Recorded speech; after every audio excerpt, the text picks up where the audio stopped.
All righty, so here we go. We're right in the thick of progressivism. We've been talking about progressivism. It's this movement that's in reaction to the industrialization and a lot of the excesses of the robber barons and how they treated their workers. We've talked about a lot of the problems going on in the cities, the corruption that's been taking place in the cities. So there's this movement that takes place in the United States called progressivism, late 1800s, early 1900s, to address a lot of these problems. Early on, there is an actual political party, the Progressive Party, that wants to institute a lot of these changes. They don't win any elections. They just don't have the political power or the political money that the Republicans and the Democrats had. So they never win any elections. And in 1896, after they lose badly in the presidential election and in other elections around the country, the Progressive Party kind of ends, it breaks apart. But what happens is a lot of these progressive leaders, a lot of these leaders that were in the Progressive Party, they go to the Republican and they go to the Democratic Party, and their followers go with them. And now the Republican and Democratic Party begin to absorb and adopt a lot of these ideals that come out of the Progressive Party. And because they're now being adopted and pushed by established political parties, Republican and the Democratic Party, now a lot of these laws begin to get enacted. And early in the 1900s, especially, we have a progressive president, Teddy Roosevelt, who embraces a lot of these changes and really thinks that this is for the best of the United States. He begins pushing a lot of these changes. We get a lot of progressive politicians elected from both the Republican and the Democratic Party who also began pushing a lot of these changes. And so early 1900s, there's a flurry of progressive activity. So we're just going to talk about some of the highlights of these, of the Progressive Party and how they affect you still today. 1913, we get an amendment to the Constitution. We change the Constitution, and it allows for the direct election of United States senators. Prior to this, according to the Constitution, U.S. senators were appointed by state legislatures. Well, state legislatures, as you may remember, are controlled by the party bosses. Party bosses are controlling who's getting elected to state legislatures. They're controlling who gets elected to city councils. And so this is a very corrupt process. So in effect, the party bosses are having a lot of control on who's being elected into the U.S. Senate, since they control who's elected into the state legislatures. It's an incredibly corrupt process. So what the 17th Amendment does is it takes the power away from the state legislatures. No longer are state legislatures going to appoint U.S. senators. The people, it will be a direct election of the citizens of that state who will choose who their senator is. So it's taking a lot of that power away from the political bosses in the cities and in the states. And now we, as voters in each state, choose who our two senators are. This election, we are going to have an election and choose who our next U.S. senator is going to be from the state of Colorado. Will it be Cory Gardner, who is the incumbent, or will it be John Hickenlooper, who is challenging Cory Gardner? That happens because of the 17th Amendment. Oh, the Food and Drug Act. This is a good one. This is really good. So what's happening is our food is extraordinarily unsafe.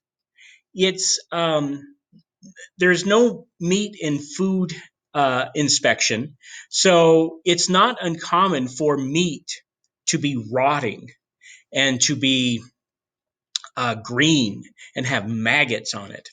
And it wasn't uncommon at all back then for people to inject it, for the meat packing plants to inject the meat with red dye so it didn't look green, to knock off the maggots. and just package it and send it out. It wasn't uncommon. There were no safety standards again for people's hands to be caught in meat grinders and chopped off and ground up with the hamburger. Well, you just send it out. Human meat is the same as cow meat, right? I mean, come on. There's no difference. They would drag the meat through piles and inches of rat dung, and that was fine.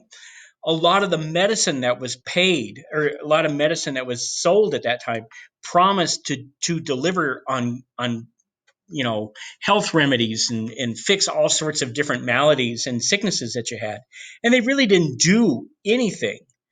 And in many cases, they were extraordinarily dangerous for what they did.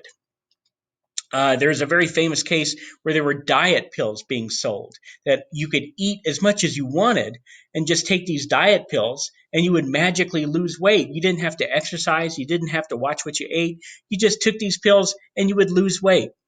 And they worked. Amazingly, they worked, except they didn't stop working. And people were dying because they were starving to death, even though they were eating a large amount of food. It turns out that these diet pills had tapeworms in them. So these tapeworms would attach themselves to your intestines and were literally eating you alive from the inside out.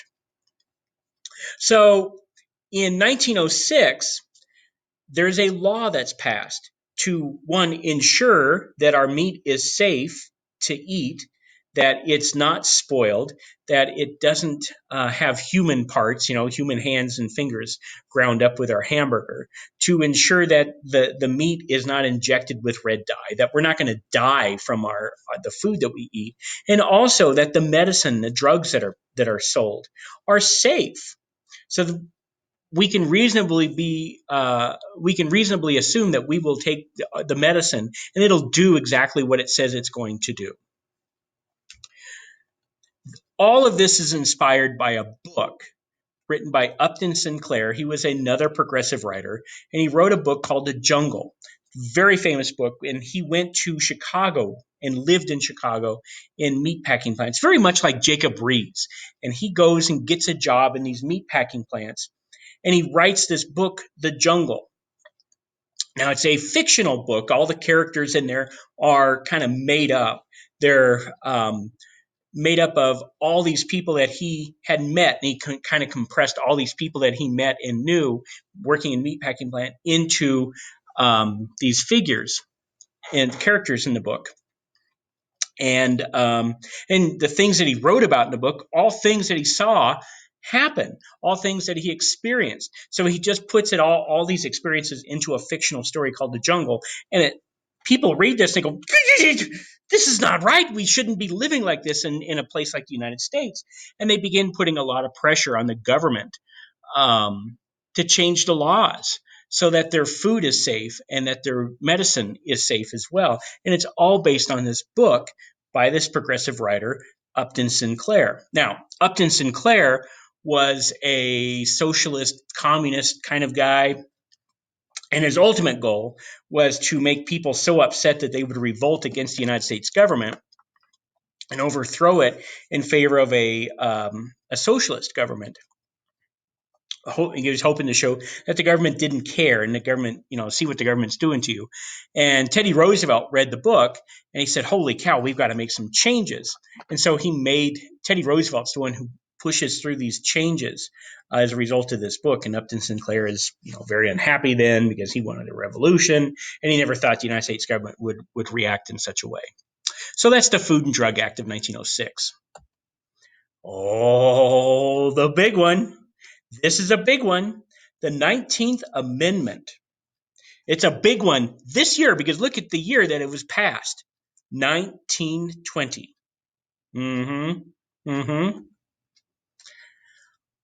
For over 100 years, women have been struggling and fighting and pushing and protesting for the right to vote. For a long time, men just thought women were mentally incapable of understanding the complexity of politics and voting. There were doctors that said that if women began to get themselves involved in politics and in the complexities of running the government and laws and voting, that it would so overwhelm women that they would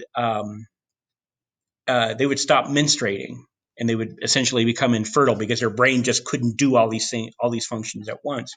Women argue that men certainly have their own issues and things that they understand that they should be allowed, that's why they should vote. But women also say we understand things better than men. We understand what's needed for the health and well-being of our family. We're at home with our family every day. We understand what we need to do to protect our children and protect our homes and protect our health. And men are just worried about making money, and they're out at work all the time. They don't understand these issues. This is why women need the right to vote.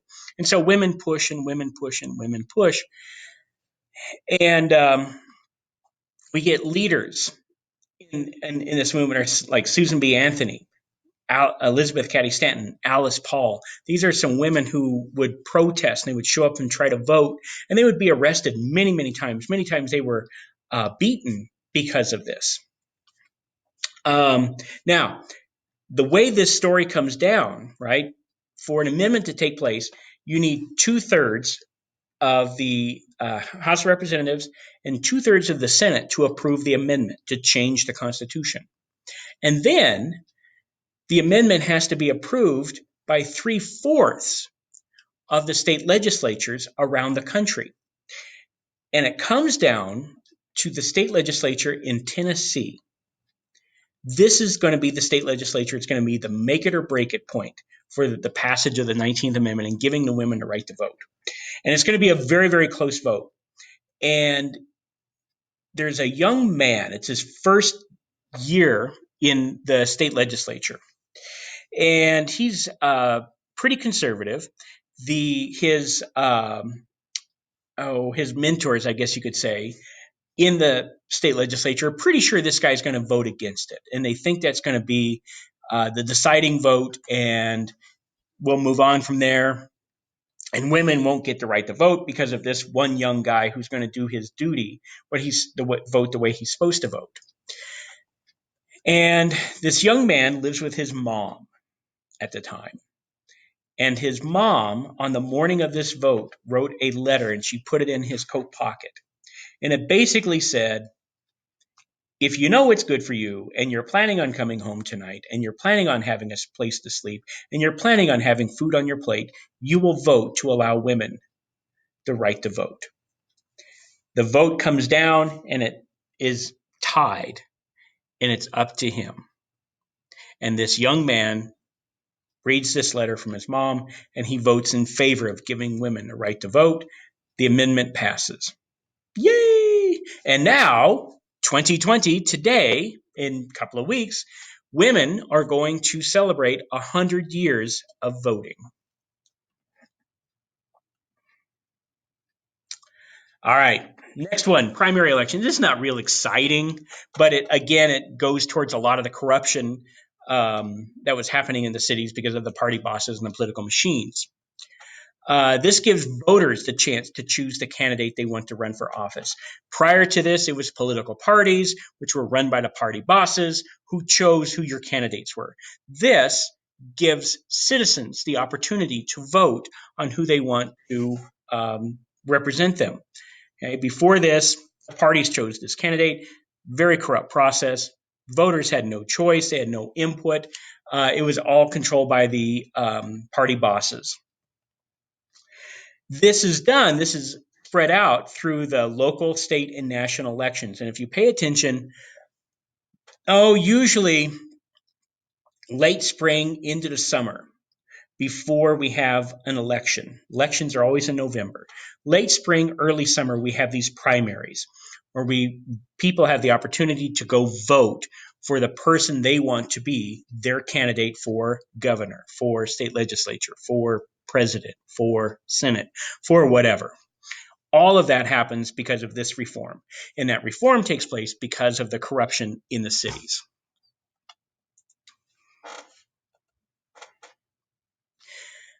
Child labor laws. We've talked a lot about children being involved in child labor.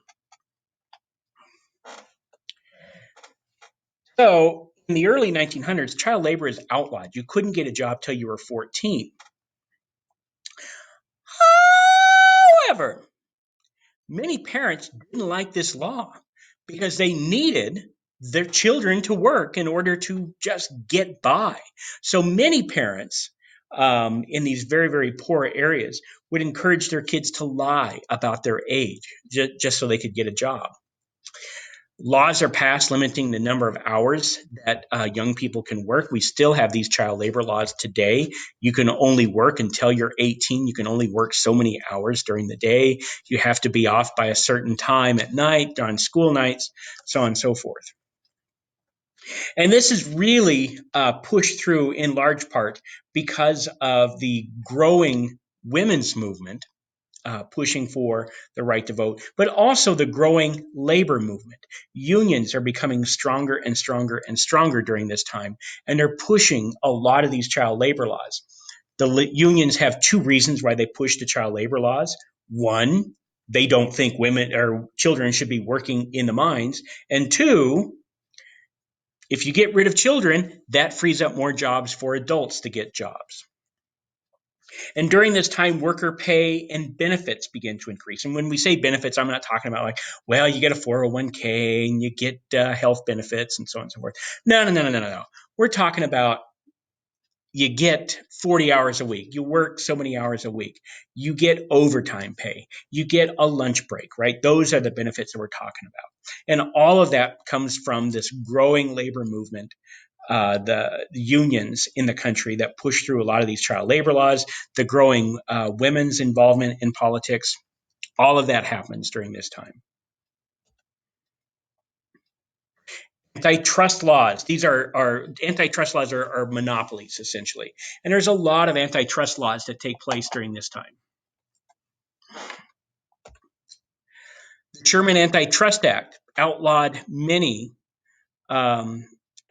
trust and allowed the government to come in and regulate monopolies. It allowed the government to come in and begin to control a lot of these monopolies that people like Rockefeller and Carnegie and people like that had. It allows the government to come in and control what they can and cannot do. And then in 1914, we get an even stronger law, the Clayton Antitrust Law, and that just simply outlaws all monopolies. You can no longer control an entire segment of the economy. One company, one person cannot. And just recently, the most famous time this has been used was about 15 years ago. Bill Gates was sued for Microsoft being a monopoly. People argued unless you buy an Apple, if you're buying any computer, it has Microsoft software. And there are a lot of software companies that were trying to kind of break through at that time that said this isn't fair because they can't get their software into other computers because Microsoft has a monopoly. And Bill Gates lost. So now there's all sorts of different softwares that you can get on your computers because of that. All right, civil rights is a big one. Okay, there's lots of civil rights changes and pushes that take place during this time. Okay, there's Plessy versus Ferguson. This is a big moment in the civil rights movement. There's a young man. His name is Plessy, and he's a mixed race. So his father was white and his mother was black, or the other way around. And he gets on a train to go somewhere. On the train, there's a white car. There are white passenger cars and there are black passenger cars. Well, he gets on the white passenger car, and the conductor asks him to move to the black passenger car. Well, he refuses because the white passenger car has some really cool things that the black passenger car doesn't have. The white passenger car has like seats that aren't broken, windows that are not broken, heat, right? These really nice things that the white car has that black car doesn't have. Well, he's arrested because he doesn't go to the black car. He sues, and it goes all the way to Supreme Court. The Supreme Court rules in a very important ruling at this time, which is going to set in motion a lot of the civil rights movements into the 1950s, 1960s, Supreme Court rules that segregation is legal as long as it's separate but equal. So they legalize segregation. Essentially, what they're saying is, as long as you have facilities for blacks and you have facilities for whites, that's fine. They have equal access to trains or to restaurants or to theaters or to hotels. They have equal access to those things. And so that's fine. Now, it doesn't say anything about the quality of those. And certainly we have white schools and we have black schools and we have Mexican schools and we have white schools. And that was fine under this ruling. You could segregate as long as they're equal. Equal meaning they just have access to these things. Equal not meaning in terms of quality. Okay. This prompts several African American leaders to found the NAACP, the National Association for the Advancement of Colored People, to fight for equal rights. And NAACP is still around today. It's still a civil rights organization fighting for equality for all races. All right, some early civil rights leaders. This guy is known as an accommodationist. He's willing to work within the system to make things better. His name was Booker T. Washington. Booker T. Washington believes that the best way to achieve equality for blacks was to take the jobs that were available to them, usually at the very bottom of the labor pyramid or at the very bottom of the social pyramid, ditch digging, working in fields, right? Very, very hard manual labor. He said, let's take those jobs and let's prove that we are the best ditch diggers out there. Let's prove that we can work a field better than anybody out there. And if we can prove that we're the best at this level, then we can begin to work our way up the social ladder from there. Okay. He begins a college called the Tuskegee Institute, which is very much like it's a technical college or a technical school, very much like Warren Tech, where they teach trades and things like that, to train African Americans to be the best farmers and manual laborers they could possibly be. This is still around today. It's now Tuskegee University in Alabama. He's known as an accommodationist. So he's willing to work within the system and move up from the bottom to the top using what's available to them at that time. And that's an accommodationist. The other civil rights leader we're going to talk about is W.E.B. Du Bois, and he has an entirely different view of what should be done. W.E.B. Du Bois sees political equality is more important than economic equality. He's not worried about blacks making the same amount of money. He's worried about, his concern is blacks have equal access to society and equal access to government and politics and things like that. He wants to start at the top of the social pyramid, to start at the very, very top in the top paying jobs and prove that African Americans are just as good as whites in being doctors and lawyers and engineers and these other jobs that are at the top of the social pyramid. Prove that we can be just as good as whites are up here, and then we can fill down from there. And he wants to rely on the talented, what he calls the talented 10th. So he wants to go out and find the 10% most talented, most capable, most intelligent African Americans and get them educated, get them into schools and train them to be doctors and lawyers and engineers to prove that they are just as good and just as smart as white people. Okay. Now, W.B. Du Bois is the first African American to graduate from Harvard with a doctorate degree. So he's very smart himself. W.B. Du Bois and Booker T. Washington do not get along with each other. They don't like each other. They have very different views. And you could compare their views of what needs to be done to future civil rights leaders.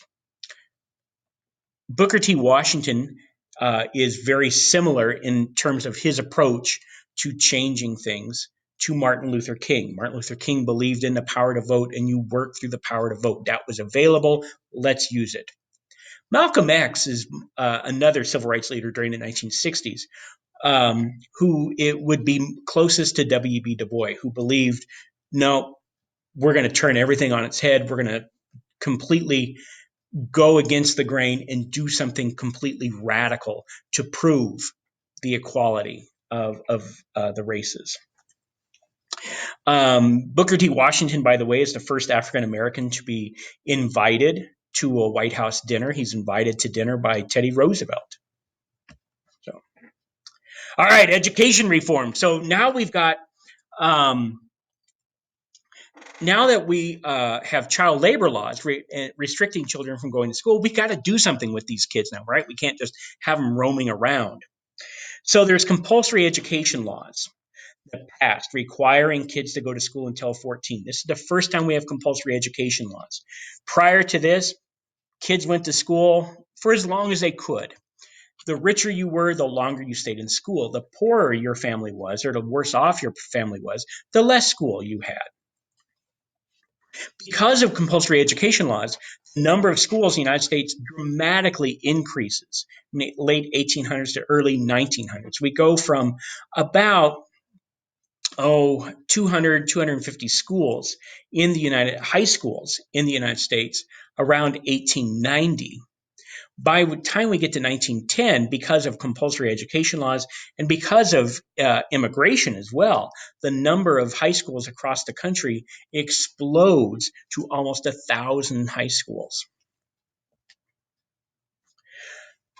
This guy here, the picture, his name is John Dewey, and John Dewey revolutionizes education. John Dewey said, if we're going to send kids to school, we've got to change what we're teaching them. He thinks that education should be less about the elite. Why are we learning Greek? Why are we learning Latin? Why do we focus on these classics of literature and art and things like that? That really has no place. It may be nice to know, maybe, but it really doesn't help people in society. And he believes that schools should be places to prepare students to be productive members of society and good workers, not necessarily to know the classics and know things that were considered to be essential knowledge for elite and rich people, like knowing Latin and Greeks and things like that. So John Dewey changes the way American school is taught. And it's going to be less focused on elite and wealthy and more focused on reality and what children are going to need as they move into society and into the workforce. All right, Margaret Sanger. You may have heard of her before. You certainly have heard of what she's done before, even if you haven't heard of her. Margaret Sanger believes that women should have access to birth control information. Currently, there was really no information out there about birth control, particularly for poorer classes and immigrant classes. And she's arrested many times for violating obscenity laws and distributing what they call lewd literature. She was distributing pamphlets about different forms of birth control. And so she would get arrested numerous times, basically for peddling porn is essentially what they charged her with. She begins Planned Parenthood, which is, of course, still around today. Planned Parenthood is a birth control clinic. They distribute lots of different types of birth control. Some Planned Parenthoods perform abortions. Planned Parenthood performs a lot of exams for women and things like that. So she's the one that starts it. Now, here's the problem with Margaret Sanger. Okay, it's not what her beliefs were necessarily, although those are very controversial today, still today. For Margaret Sanger, the problem with Margaret Sanger is who she targeted with this information. She's very concerned about the immigrant population. She looks at the poor and she looks at immigrants and she realizes that, wow, they've got a lot of kids and they just keep having a lot of kids. And she's very worried that when these children grow up, they're going to overrun American society and they'll ruin American culture because there's so many poor and immigrant kids. They're having a lot more. They have much larger families than do upper and middle class families. Upper and middle class families tended to have very much fewer kids. So she's worried about all these immigrants and all these poor people having kids. So that's why she targets them with birth control information, because she wants to limit the amount of kids that they have. She's what's known as a eugenist. Eugenists are people that believe you can breed out undesirable genes. You can breed out undesirable traits. And you can also breed things that you see as desirable traits, or breed people with desirable genes so they have desirable children. That's a eugenist. They believe that you can manipulate genes to create a more perfect society.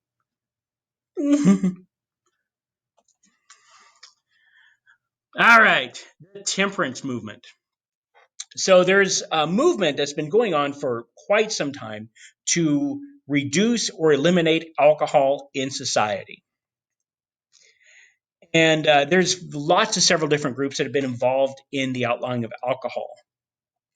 There's religious groups who believe that if you get rid of alcohol, you'll have a more Christian nation. There are labor groups who believe if you get rid of alcohol, you'll have better workers.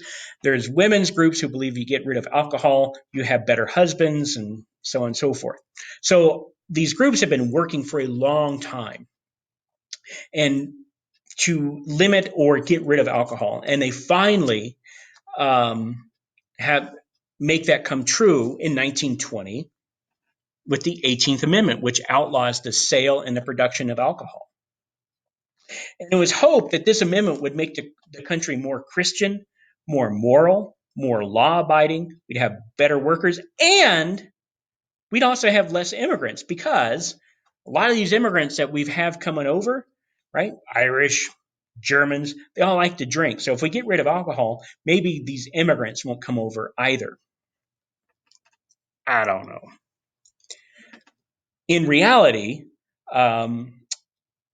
crime actually goes up with this amendment, because people that were drinking before, well, they just continue to drink. They just do it illegally now. And many people figure, well, since I'm already breaking the law, I can go do other things because I'm already breaking the law.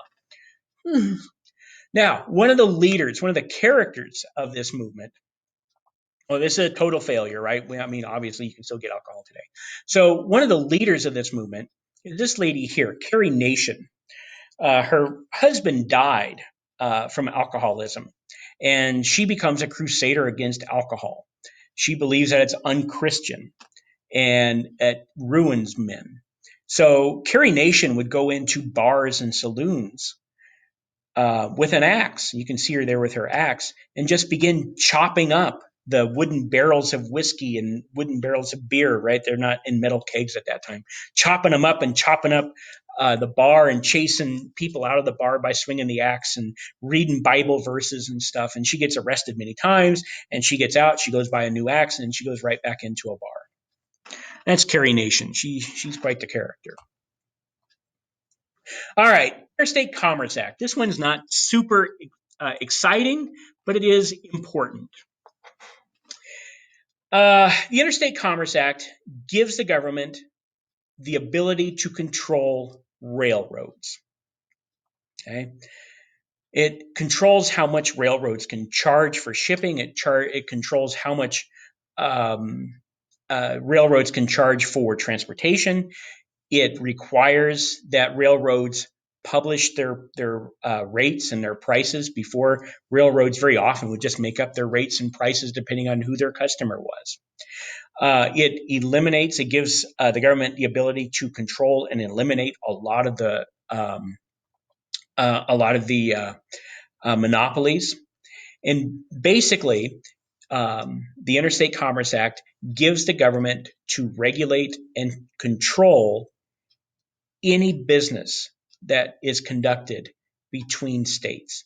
Interstate means it goes from state to state to state to state. So any business that's conducted between one state and another state, in trucking or in shipping or anything like that, This gives the federal government to control that and control the rates and control prices and control monopolies.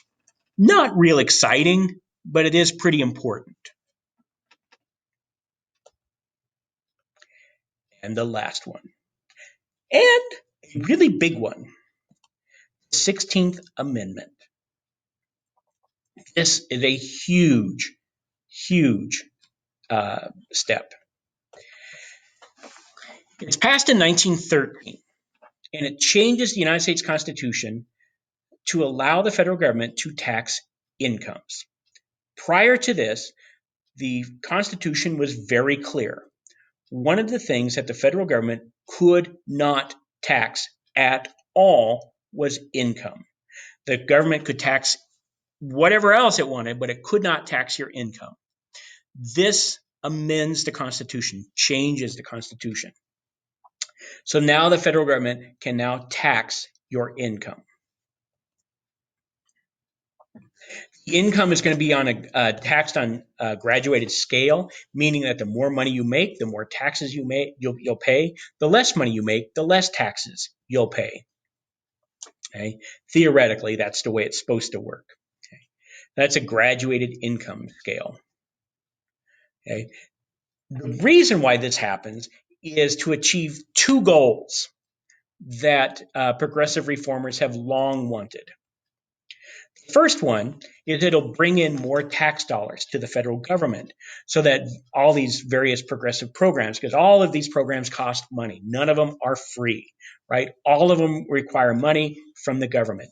This will allow the government to bring in more tax money to fund those various programs.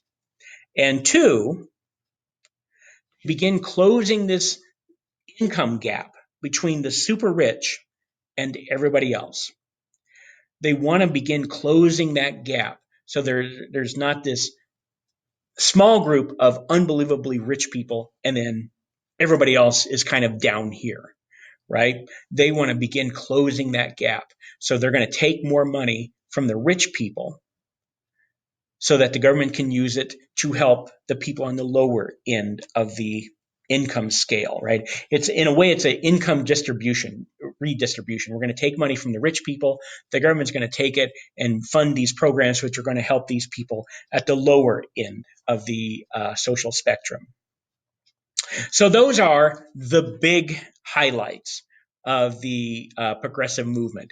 Most of these are still around today, with the exception of the alcohol one, and they all impact you somehow, some way, still today. Your world is shaped to a very large degree based on the progressive movement in the late 1800s and early 1900s. All right, we're done with notes. Take care, Panthers.